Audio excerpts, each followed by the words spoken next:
Hey everybody, John Henry Soto here. Welcome to Counterparts, along with George Batista. As always, here we spotlight conversations with creative minds, and today we are very, very excited. We have Bo Svensson on the show this evening, and we're going to be talking about. He is a producer, a filmmaker, an actor, or an author. He's an incredible person. We're going to have a great conversation today. So please come on back, hang out, and we're going to have a great time. So please.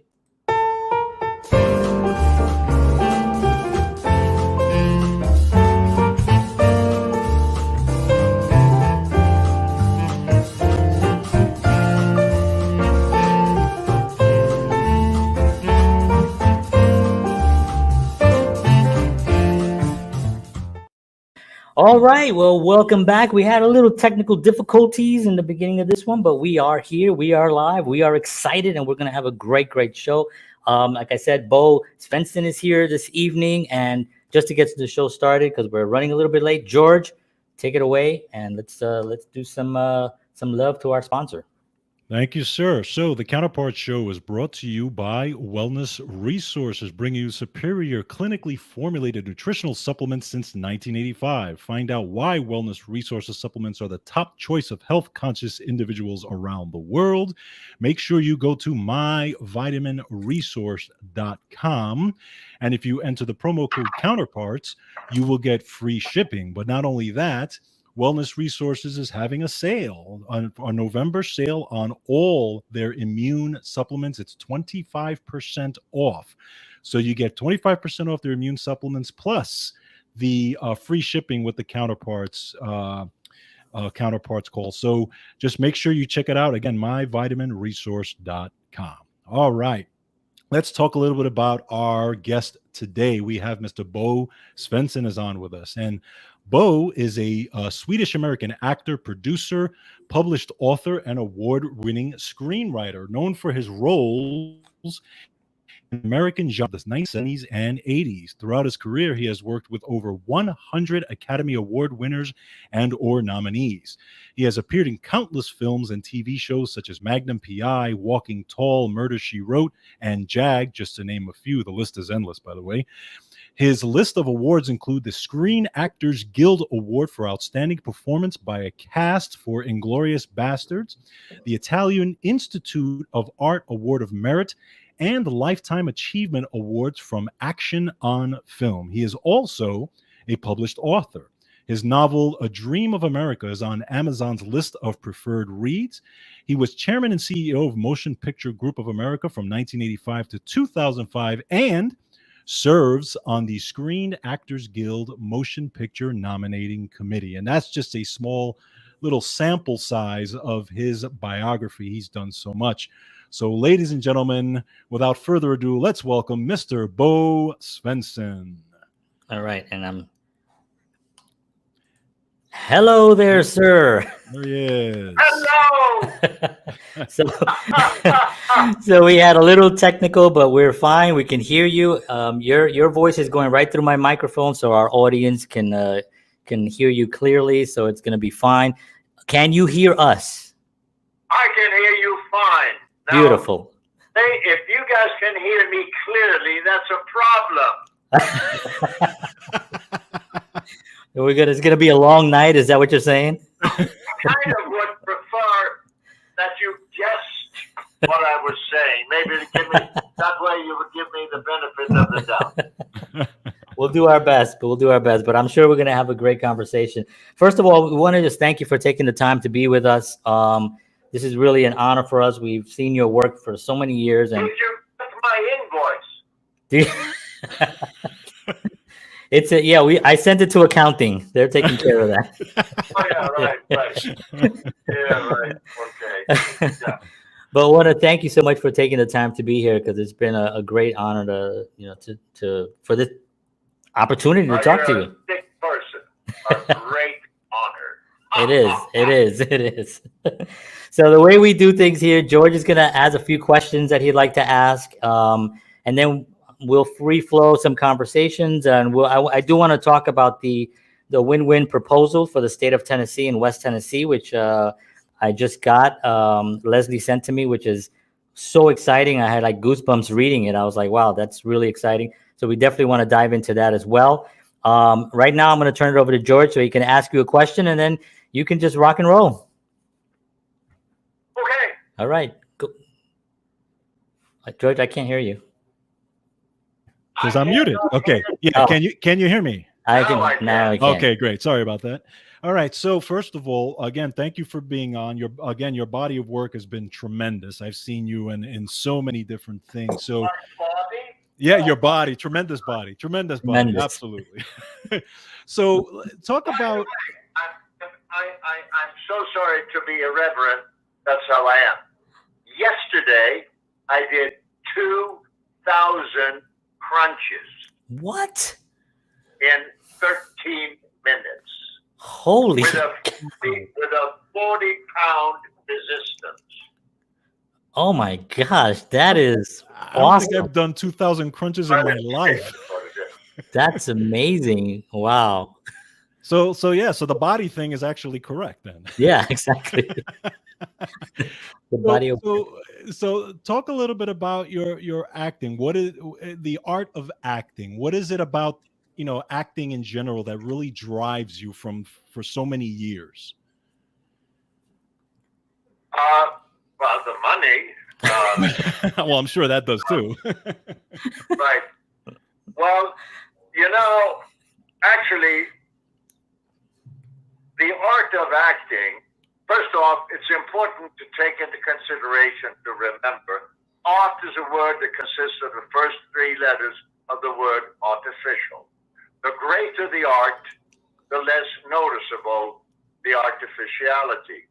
So the greatest actors are those human beings who have the courage to be themselves within the given circumstances. Now, you also have to be fairly smart to know what are the given circumstances, because the better the material, the more complicated are the characters and the situations. So we're dealing with subtext. For that reason, I believe that the great actors are also really smart people, courageous and smart people.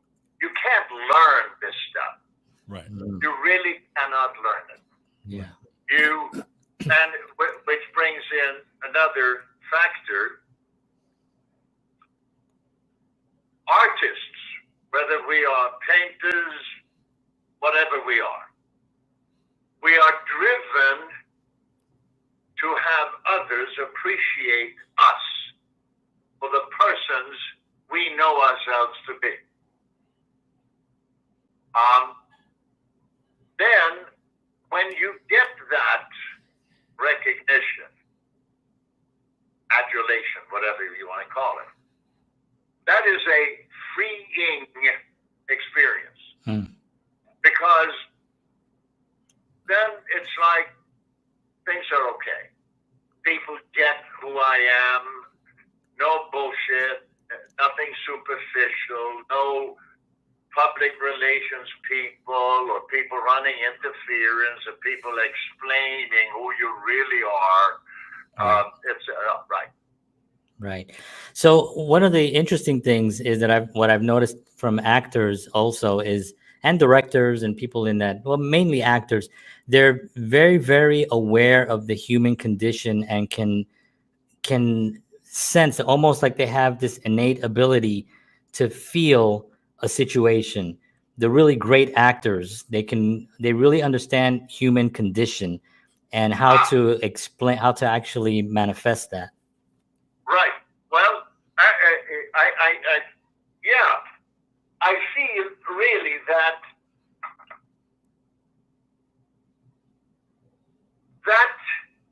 has its root in us understanding that the other person is more important than we are. Therefore, to feel others, to empathize with others, key to success. I'm talking about emotional happiness. Happiness for me is when who you are can benefit others. Right. And when you feel that synonymity, when you feel that connection, then it's like a dance. It's a feel-good dance. A little of me, a little of you, or a little of me, a lot of you. Yeah. And, oh, it's wonderful. Yeah. It is magnificent. So that is really, for my money, what the arts provide the artist, an opportunity to touch the souls of others. How magnificent is that? It's incredible. Take Van Gogh.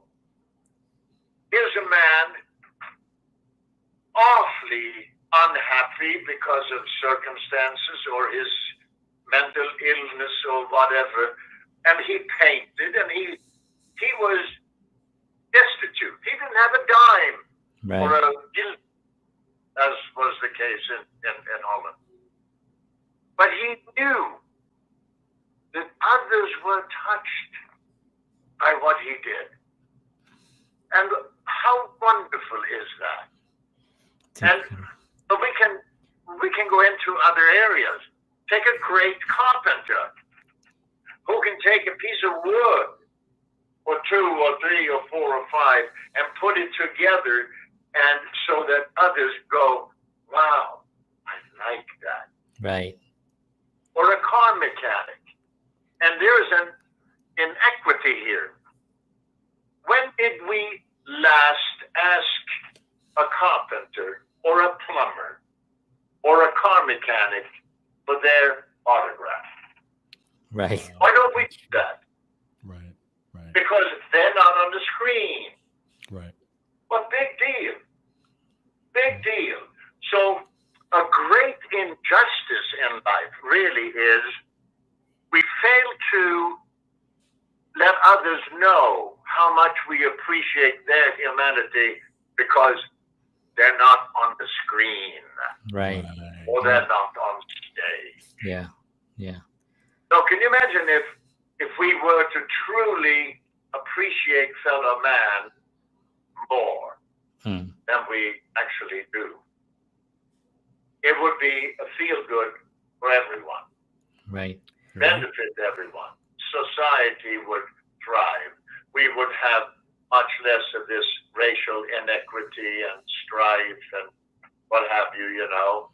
There's a wonderful feeling when we lift fellow man.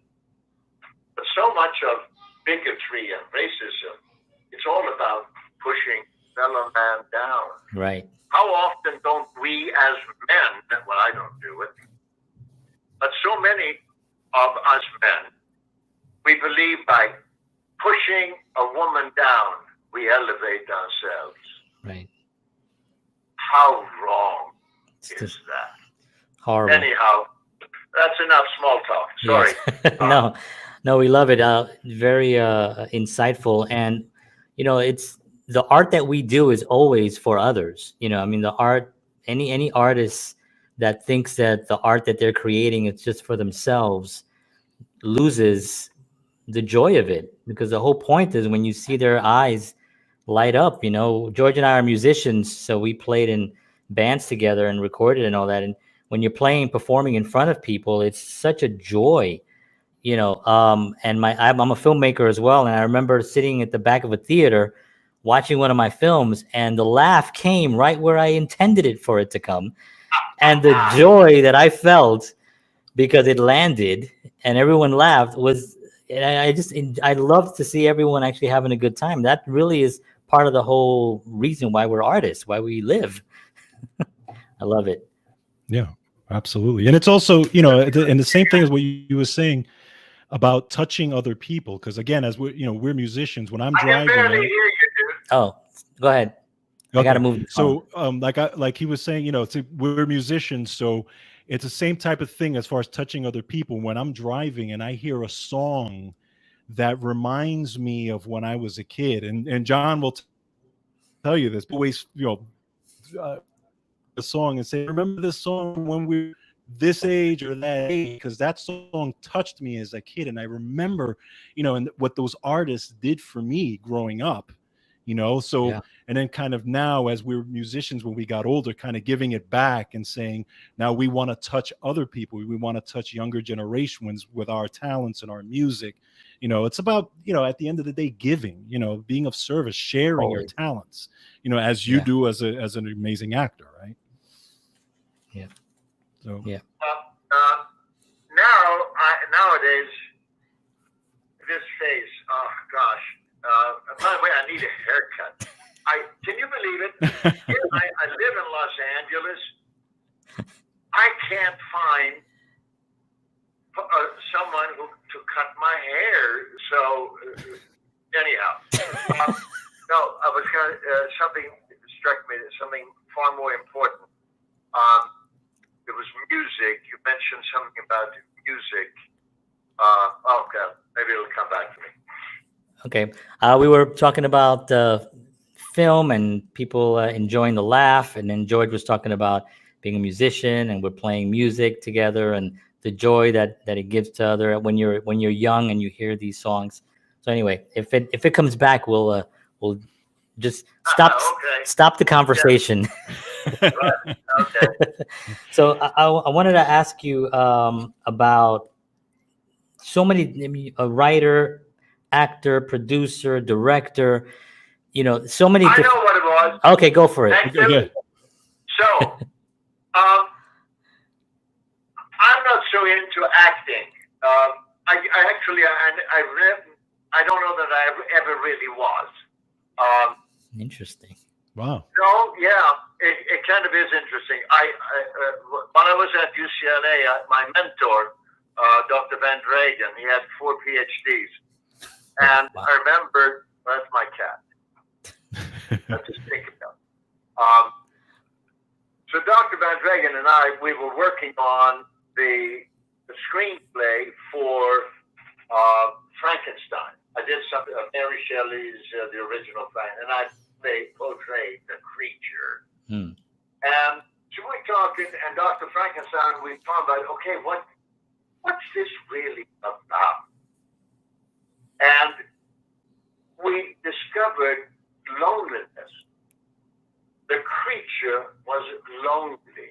The creature wanted someone to care for him or it, Yeah. And so I remember and then I did, right after that, I was picked to replace Paul Newman in The Great Walter Pepper, to co-star with Robert Redford.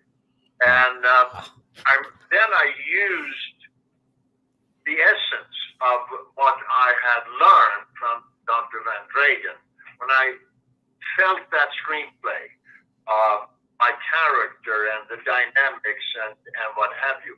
And I discovered, whoa, the writing is far more important than the acting. Yes. Oh my goodness. And the writers don't get the credit because they're not on the screen. So here's a little anecdote for you, if you have time for this. Do you? Absolutely. Sure. So we're filming The Great Walter Pepper in Texas, a place called New Braunfels, Texas. I'm probably not pronouncing it well. I don't pronounce anything well. So Redford and I were having lunch, and bingo, here comes Paul Newman. Wow. And I thought, oh shit, I'm being replaced. But I hadn't been out of the ring for very long, so I wasn't very, I wasn't feeling very secure being an actor.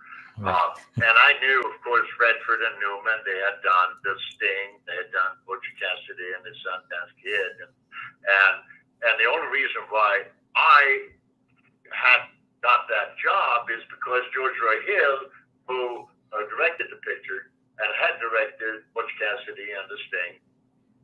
He had pitched the screenplay, The Great Walter Pepper, to Mr. Wasserman at Universal.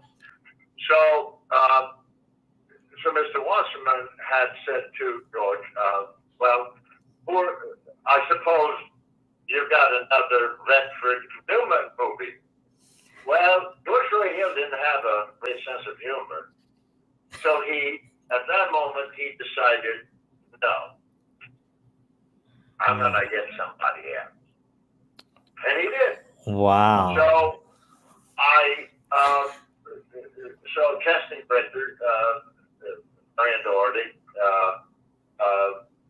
I had met. She said, well, Bo called. Can you and your wife come up to Paul Newman's house this Sunday and meet George Roy Hill?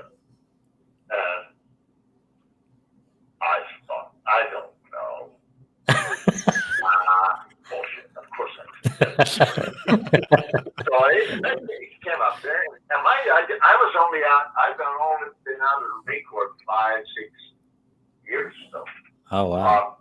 So we went there, and there was Paul Newman, which is his house.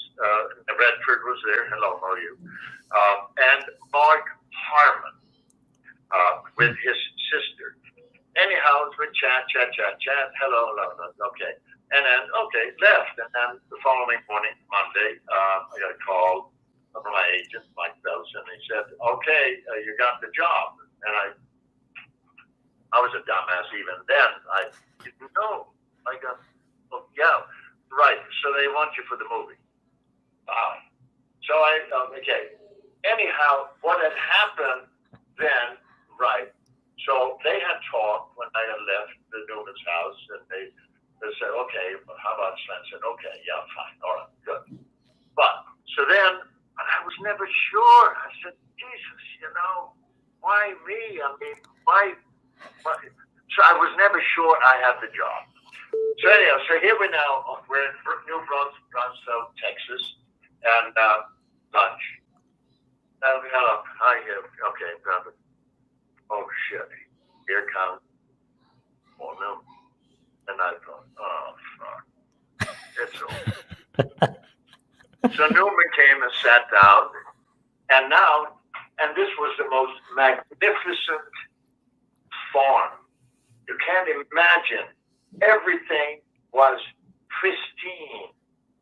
The barn was 2 or 3 stories, huge, beautiful. And the guy whose place it was a German immigrant who had arrived in America at 17, 18, 19, or whatever, right? So here's Newman. So now we're eating, and I'm nervous. Oh, shit. Okay, it's all over. Where's my agent? I'm fired.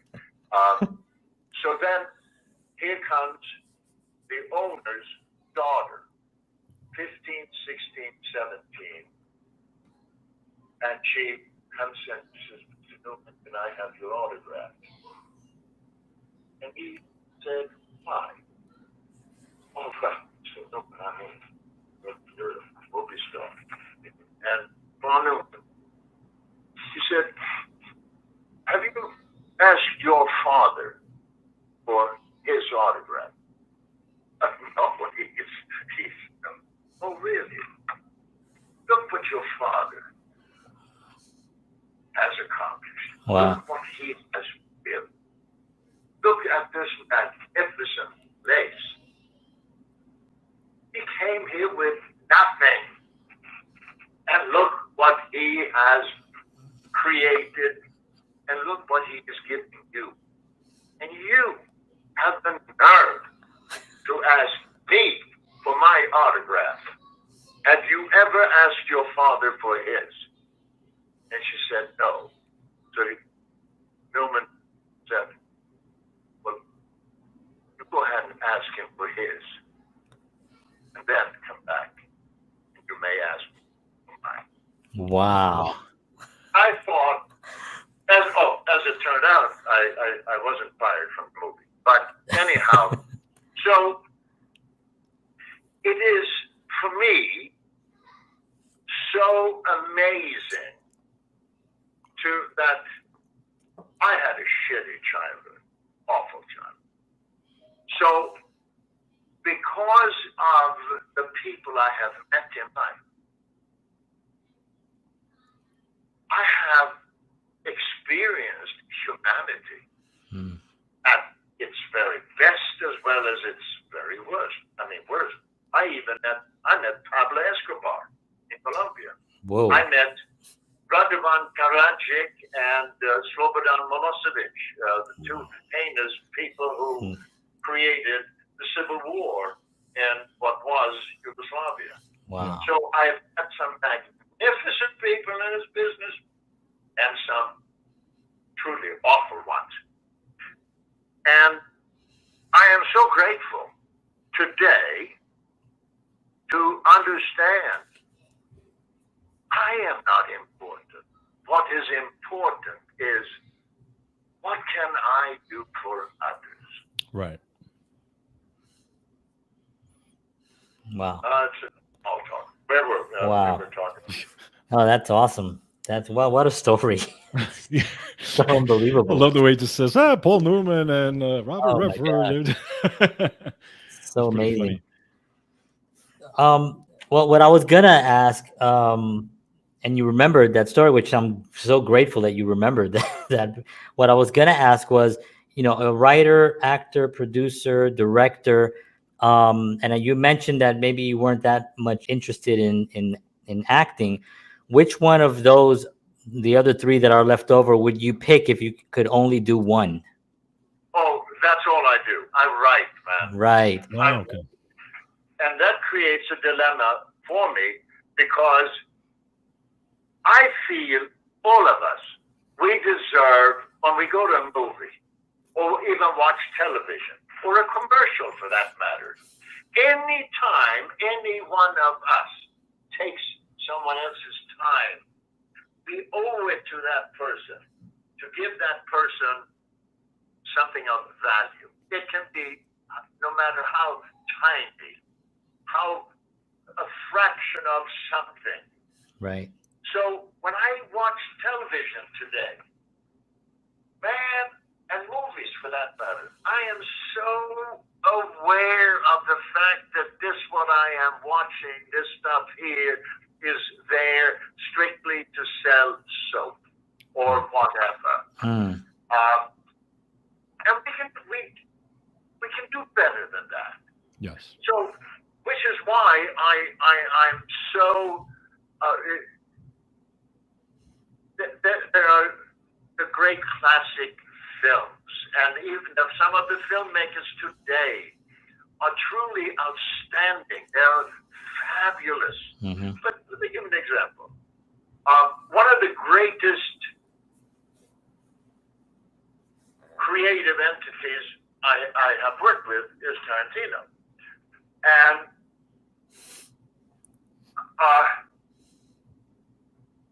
it is so wonderful that the Weinsteins, overlooking that Harvey Weinstein is a despicable human being, he did give Quentin the opportunity to create great stuff, gave him free rein. And as a result, for instance, I'll give an example here. Kill Bill, it turned out to be Kill Bill 1, Kill Bill 2, right? Right. Well, how did that happen? Well, it was a great movie. I mean, Quentin was in China shooting, or maybe he was in Okinawa or wherever else he was. And so he was cutting the picture when Harvey called him and said, okay, can you have the picture ready by Khan? And Quentin said, no way. No, it's too much material. Well, can you have half of it ready? Yeah. Kill Bill 1. Oh. Oh, I wow. didn't know that that's what that happened. And it was very cool, again, Quentin's creativity. So we're filming out in Lancaster, Palmdale, and they had just just come back from China.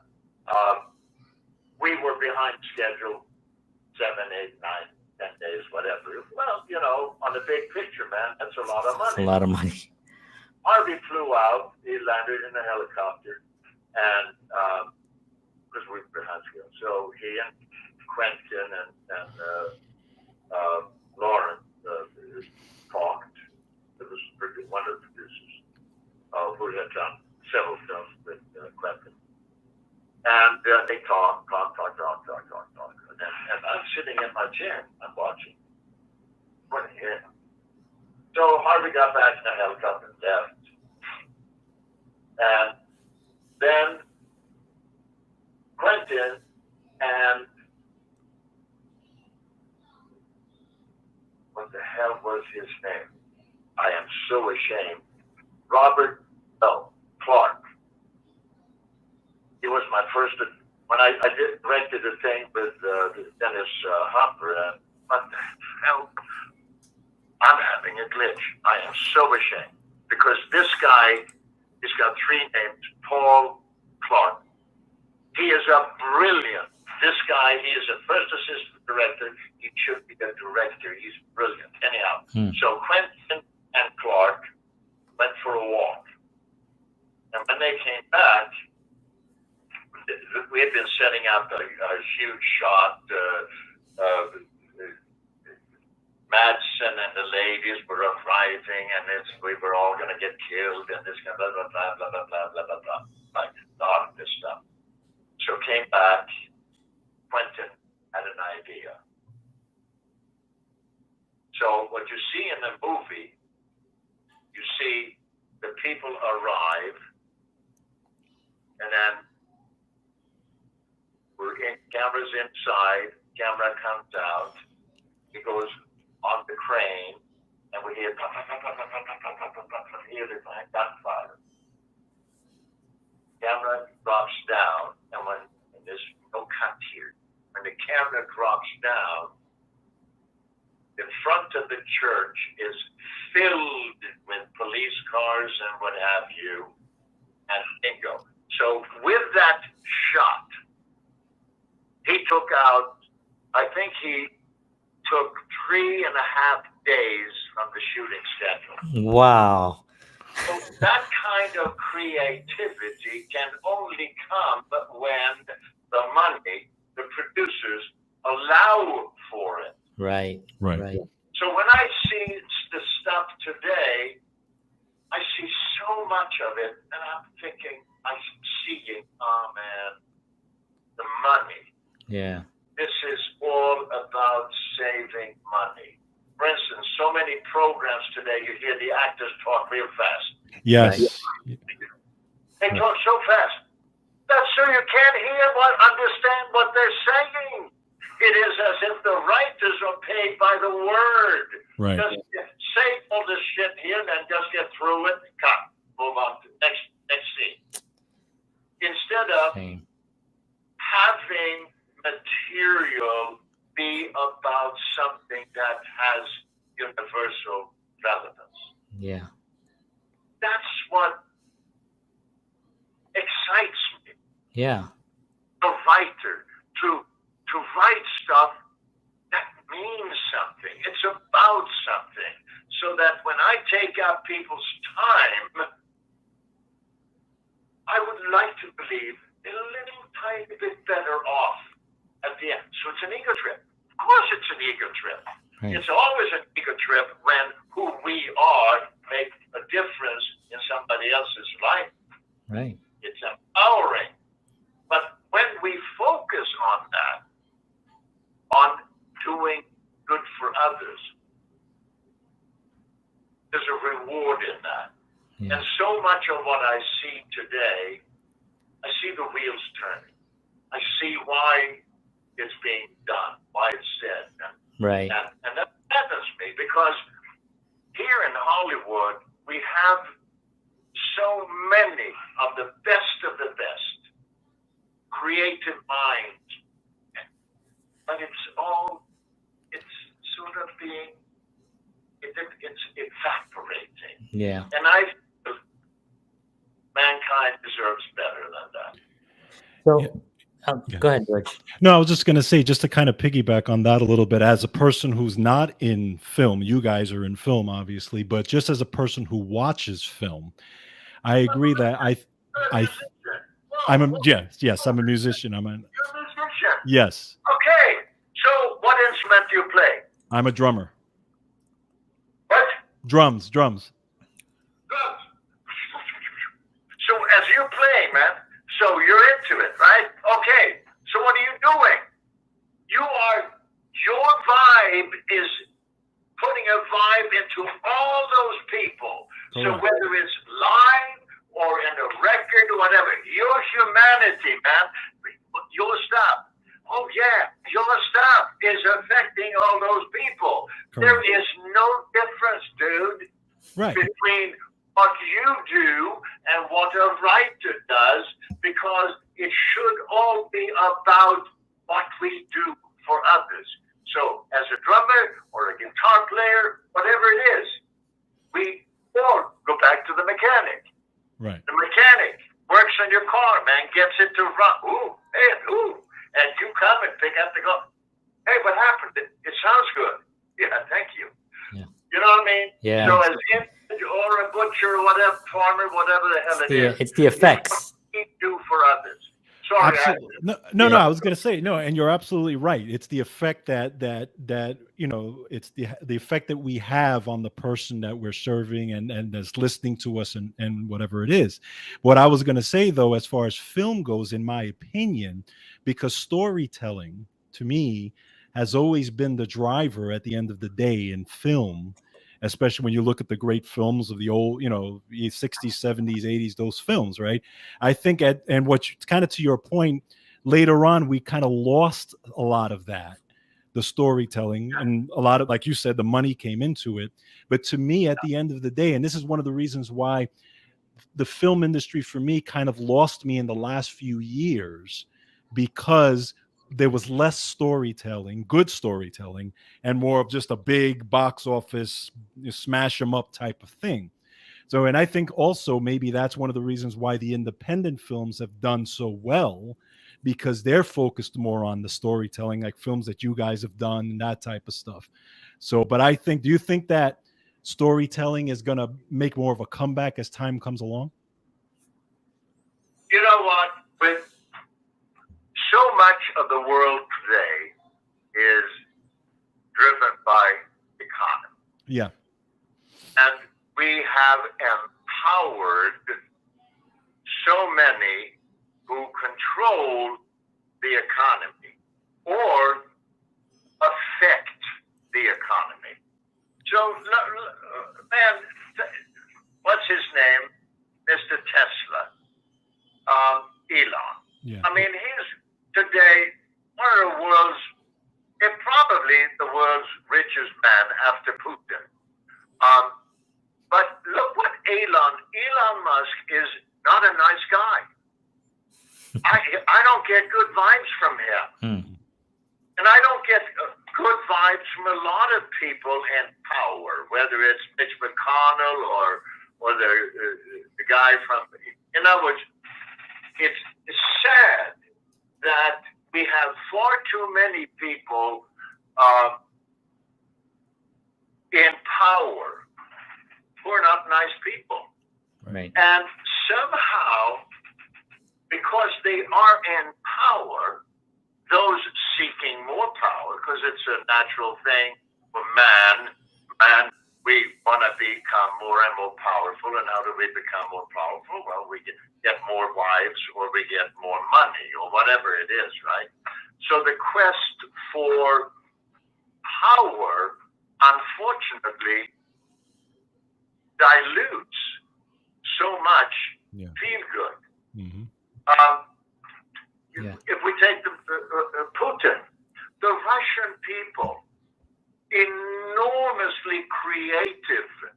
Look at all the great stuff that came out of Russia, out of the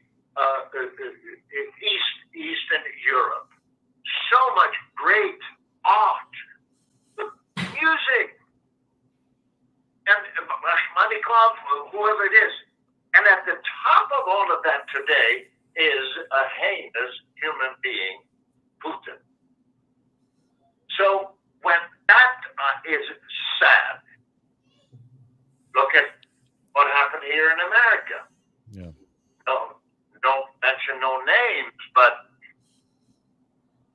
we've had leaders here who don't generate feel good. To the contrary, they are empowered by generating feel bad. Right. Right. Discourse, anger, hate. Yeah. So back to we who are in the arts. You're a drummer, and what instrument do you play, man? I play guitar. Alrighty. So, but you see, look at that, and we do this, right? Mm-hmm. We mimic what we do. Right. I mimic what I do. Right. Right. So we are hands-on. Yeah. Physically hands-on. And what a joy, what a release, that is so amazing. I mean, it's so amazing. Yeah. Those of us who work with our hands, writers, musicians, cooks, Mm-hmm. you know, Right. Yeah. we can unleash our humanity in what we do. Be careful of those who don't work with their hands. Somehow, if you look at the world's leaders today, the most powerful people in the world, do they work with their hands? Did they ever work? The dude in China, the dude in North Korea, Right. of our dudes here in America, Elon. You know, so I feel very strongly, obviously, those of us in society who work with our hands, we are so blessed. Yeah. Yeah.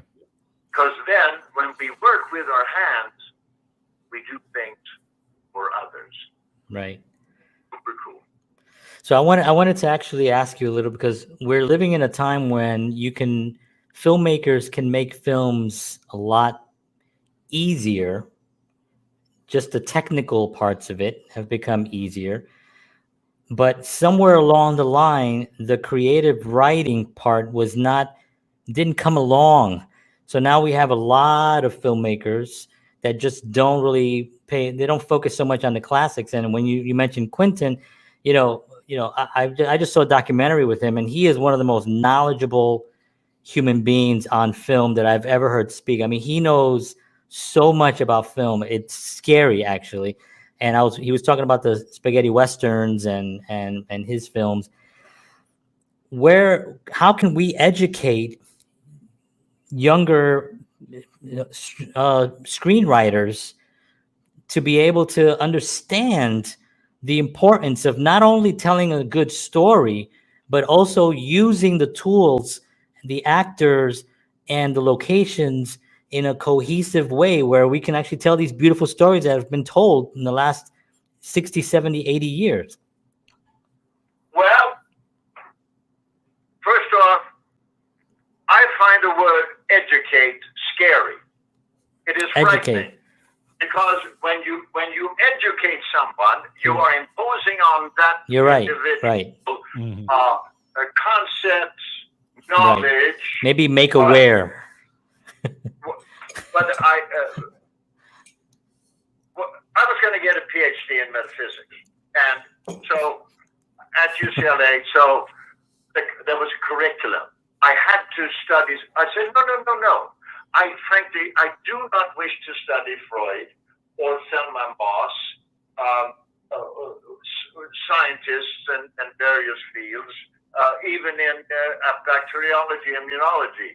I said, I don't want, because, and then I made this point with the board, very smart people at the faculty, they're sitting around. All right, well, here we have another. Oh, he's a former military, and now he's a rebel. He's going to tell us what to do. And so I made a point. I said, and I brought in, because I knew what the deal was. So I brought in $1,000 in $100 bills. And I put it in, it was a big ass table. And I put it, I said, okay, I'll give you $1,000 if no matter what I say, you do not think about a white polar bear. Can't be done. 12, 13, I forgot on that. Now I can't stop thinking about it. Reach for the money. So, well, Ms. Svensson, what's your point? My point is that what we think belongs to universal self. We know that this is hot pink. Why? Because we've been taught that's hot pink.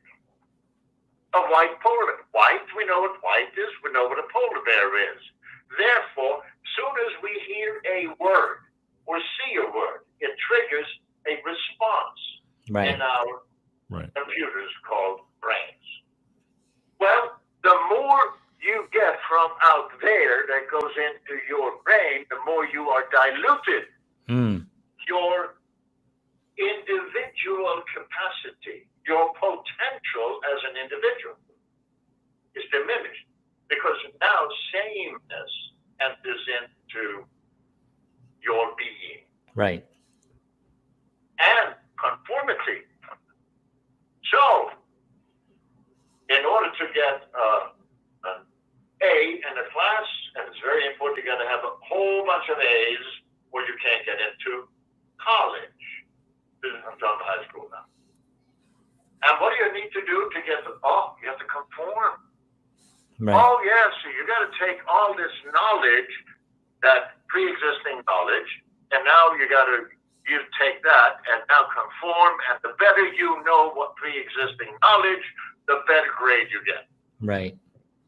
What happens to your individuality? What happens to those who actually have a certain idea? Right. I mean, Copernicus, Galileo, the great scientists, were they forced to study so and so and so and so? Yeah. No. So individuality should be promoted. So now, and you asked me about filmmakers, blah, blah, blah, blah. So, who's to say what's good or what's bad? Only our thinking makes it so. What's right? What's wrong? What's wrong in Tehran, chances are, is right in New York, right? So right or wrong, good or bad, these are concepts that we should really get rid of. Instead, we should embrace, I feel, what feels good. So you watch a movie, if you get it, and if the filmmaker, this goes back to the premise. When creativity is allowed to flourish, wow, mankind is so much better off. Now, in the case of Quentin, the dude, man, he watched, he read, he soaked it in. Yeah. But he didn't conform really to any of that. Instead, he took all that stuff and made it his own. Right. So even Once Upon a Time in Hollywood, okay, so he used pieces from, that's hence the title. Right. That's creative. Right. That was pretty creative. Bingo, that was that. So, right. So I do feel, man. So, if you can, when it comes to filmmaking, we should applaud those who cause us to feel. Yeah. Not admire, So I want to. Emotion, happiness, laugh, whatever it is. So create emotion, really. And now we go back to art, artificial. Yeah. The greater the art, the less noticeable the artificiality. And what is greater? Emotion. Right. So I wanted to. It would be so cool, man. Because when we listen to music, right? It is the emotion that we get. Right. Yeah.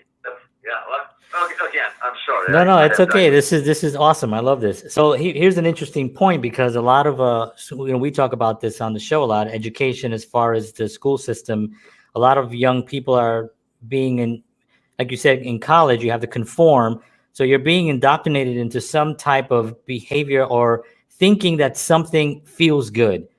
How do we know they're not being educated to look at something that feels good that really, in actuality, is them conforming to something?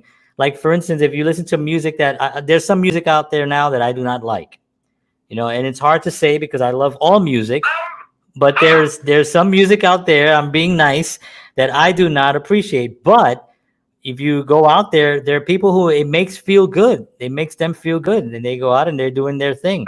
That's the part of it that concerns me a little bit. Well, it shouldn't concern you, man. Just accept it. There's something, life has something for everyone. Some people fall in love with a ripe cantaloupe and do whatever with it. So we should, I really truly feel that I don't even know what that means. As long as, that's it. I don't know what it means, but it makes total sense. Yeah, right. Right. So anyhow, back to this with at the heart of everything really is heart, emotion, feel good. Yeah. Right. So as long as we embrace and encourage feel good. Yeah. So when I write, man,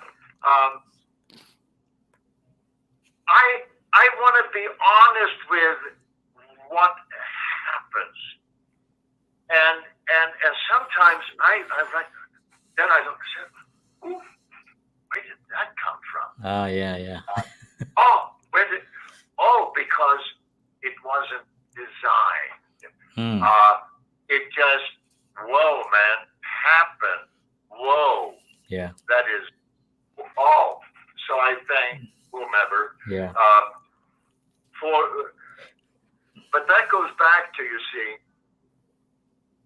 living in America. I was born in Sweden. It is such a conformist society. It is, so the top is taken away. You don't think you're special. You're shit like the rest of us. And so this is society. If I had stayed there, I would never have enjoyed the bliss of being allowed to be myself. I'm married to the same lady for 56 years. Wow. And she never, I'm sure many times she thought, let's get rid of him. But it didn't happen. I am so grateful today to have my family, to be afforded the opportunity to sit in my little office and write stuff, meet guys like you, and perhaps if any of what I have shared with you is worthwhile, maybe it'll inspire others to be as weird as I am. And that's cool, man. Awesome. That would be, because then the time we spend together, as long as some of that benefits others, super cool. Love it. So we're approaching 55 minutes here. It's been amazing. I actually, before you haven't hung up on me. I know. Never. I do want to ask you a little bit about this proposal, that I would send, the win-win proposal for the state of Tennessee and West Tennessee. Could you elaborate a little bit on that and talk a little bit about that? Because I read it. I printed it out, actually, which is something I don't normally do, but I thought this was important to print out and really go through because it's very exciting. I live here in Tennessee, and I just had a film that was in the the Nashville Independent Film Festival, which was a semifinalist. So I was excited about that. So I'm very invested in where I am right now. I have a wife, 2 kids. So this was awesome. So can you talk a little bit about that? Well, okay. So in a nutshell, it goes back to some of what we've already talked about, Right. which is feel good. Right. Feel good in life. So it's my understanding that there's a great deal of methamphetamine abuse Right. in Tennessee. And someone has told me that Tennessee's economy is not great, especially not in West Tennessee. So I did 2 films there, and I was recently there on some event they flew me in. And I felt the environment. I felt the people. And I understood, whoa, so many of these folks who do drugs, they do it because they feel bad. And when you feel bad, when you can't pay the rent, you can't buy the kids what you know they would make them happy, and when there's all that strife, but if you for $5 or $8 can get a high that lasts, I don't know. I've never done drugs, so I don't know. But I understand that you do methamphetamine, and wow, man, whee, this is wow, heaven. Okay, but then we, as a society, as a government of Tennessee. Let me give you an example. Tennessee is a volunteer state. Right. Why is it called a volunteer state? Because Tennessee sends more people to the U.S. Armed Forces than any other state. Now, why is that? If you were truly groovy and happy at home, man, would you join the Army? Right. No, you wouldn't. So then it seems to me, if we can change the feel that we have when we live, let's say, in West Tennessee, and there is not a whole lot of work and this and that, and when we can change how Tennessee is perceived by not only the rest of America, maybe the rest of the world, and we have that opportunity. How are we going to do that? Well, my feel here is, number one, we let all citizens of Tennessee understand that they're important. Now, how are they important? Well, we all have telephones. Videotape the elderly. Have them talk about their childhood. Oh, yeah. Have them remember, when Elvis came to town, or Johnny Cash was here, or this and that, or a historical event, whatever it is. Yeah. That on video. Then we take those video snippets, send them in to the Tennessee Video Library. So I went out and I created, did copyright. Because see, this way we get Tennesseans to go out into their community and let people know they are appreciated. They are noticed. Right. They get to talk. So some of these video snippets may not mean much, but the interaction between Tennessee high schoolers who for credit can go out and videotape their great-grandmothers or whatever, or the old guy who was a carpenter and look at him, blah, blah, blah, blah. Okay, we fill the Tennessee video library. That does so much on so many levels. Yeah. It gives us appreciate our community, and it makes the individuals in our community feel better about themselves. So that's one little piece. I love it. Another piece, yeah. So I want to do a movie that I call, it's actually a television series. He Returns. Right. Who is he? Well, he is the essence of Buford Pusser, who was highly important to not only people in West Tennessee, but Tennessee, because Buford Pusser, sheriff in Tennessee, helped place Tennessee back on the map, so to speak. And okay, so we know from the movie that Buford Pusser was killed. He died in an automobile accident. But at that time, there was a contract out on him. His daughter, Juana. How do we know that he didn't stage that accident? How do we know that someone who had personified Buford, he had pretended to be Buford, a Canadian, had come down and looked like Buford and walked around in bars in Tennessee and pretended to be Buford Pusser when Buford Pusser was the man? How do we know that that man didn't die in an automobile accident, and that that man was who was buried as Buford Pusser, while Buford Pusser, to save his daughter's life, took the Canadian identity in Canada? When Buford Pusser's daughter, Juana, committed suicide with his revolver, Buford Pusser returns to West Tennessee to find out why. Why did my daughter kill herself? What was there that caused her so much pain?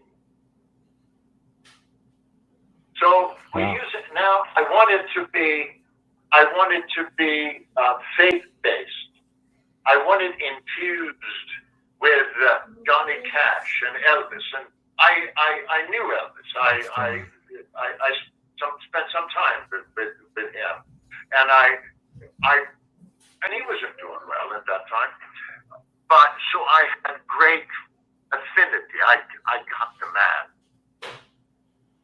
and anyhow, so I want to do that television series in West Tennessee, because it will generate a tremendous amount of revenue.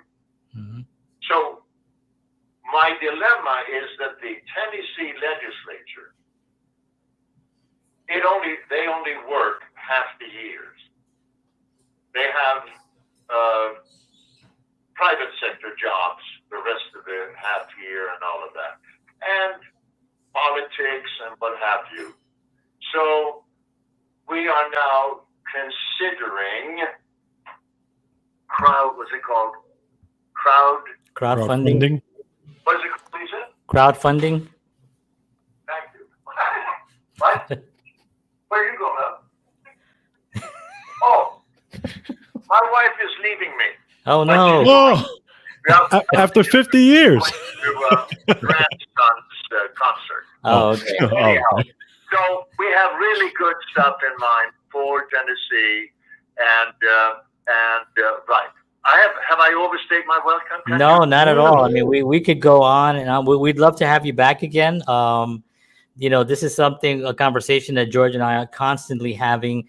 It's an ongoing conversation that we'd love to continue with you at some point. If you would want to come back, obviously. But this has been such a thrill for us to hear you and to hear your stories and your impact, and to hear the work that you're doing here in Tennessee is also exciting. I'm here, so whatever you need from me, definitely you can count me in to help you any way I can. You're very gracious, and you guys are you're magnificent listeners, which tells me that you are magnificent people. So I appreciate very much that you let me feel comfortable enough to share who I am, what I am, with you guys. Thank you so much. Absolutely. It's been an honor. Thank you. We appreciate you very, very much. And hang tight, because we're going to be coming right back. So give me 1 second, okay? Thank you, Bo. You want me to hang on? Yeah, just hang on 1 second. Oh, okay. All right. Woo, that was awesome. That's That some was stories awesome. in there, man. Wow. Man, I mean, Hung out with Elvis, hung out with that should be a series, you know. It's just an ongoing series. But I want to thank Bo for being on the show. I want to thank you all for watching. Thank you, George, as always. Just real quickly, next week is our final season finale of our show. It's November 22nd, so 7 p.m. Central, 8 p.m. Eastern Standard Time. Come on back. We're going to be talking to some of our old guests, anyone that wants to come on. We're going to have a lot of fun. So it's our last one, and then we have some great guests lined up for next year as well. And but you're not going to miss us, because on the month of December, we're going to actually do reruns. Is that what they call them? Do they still call them that? Reruns of all our episodes throughout the year. So you'll see us in December as well. And if you missed anything, you get to catch it there as well. I said as well about 10 times in this sentence. All right. Want to thank you all. George, I'll see you a wonderful night, and I'll see you all next week. And as always, peace.